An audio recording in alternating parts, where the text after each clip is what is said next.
Are you a U.S. citizen and you want to petition for a family member or get a family member a green card? Then this message is for you. Keep listening. I'll go over the family members that you can file for.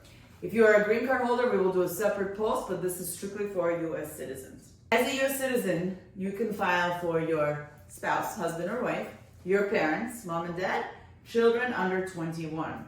As a U.S. citizen, you can also file for your children who are over 21. You can also file for their husbands and wives and their children. So that's your grandchildren and brothers and sisters. These are the categories for whom you can file as a U.S. citizen. Now, the way that the categories are broken down is a little bit more complicated. If you're filing as a U.S. citizen for your spouse, children under 21, or parents, no wait times. You file, they get the green card to the end. It's a straight process. If you are filing for children who are over 21, or children who are over 21 and married, or brothers and sisters, there is a wait time. What is a wait time?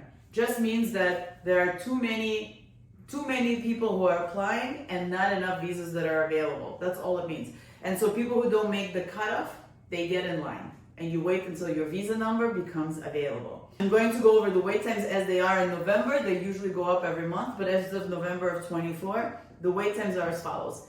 As a U.S. citizen, filing for unmarried sons and daughters, that's everyone who's over 21, the wait time right now is about 9 years, so quite a bit of time.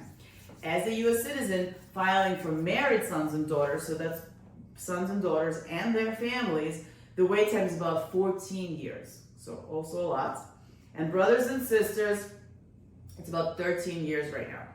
So these are the wait times as they are of November of 2024. They usually go up about 1 month every month. You can always check.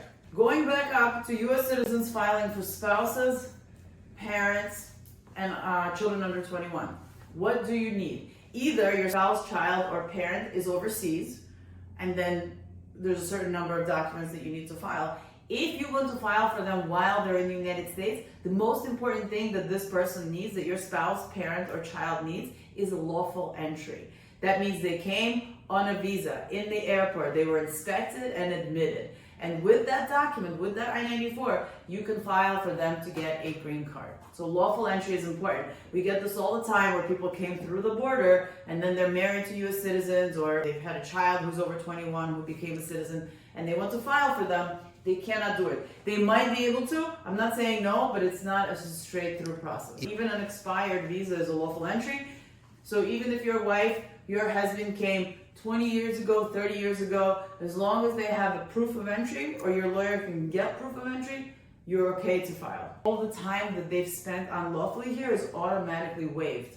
They're an immediate relative category, and the 20 years, the 30 years that they were here unlawfully is waived automatically. Now, if you came through the border, if they entered unlawfully, if they came through the border, or if they came with the fraudulent visas, it's a whole different topic, and we'll do a separate episode on that. But keep that in mind.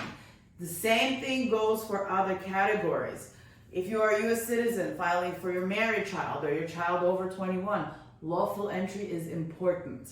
Whether or not they will still require a waiver because of the time that they spent in the United States, different question, we'll do a different video on that as well. But lawful entry is one of the most important components of these family-based petitions. Visa waiver program is also allowed to adjust here. So if someone came on a visa waiver program from Europe, there's no visa required, they can still obtain a green card in the United States. But yes, if they came through the border in any manner, they can adjust in the United States.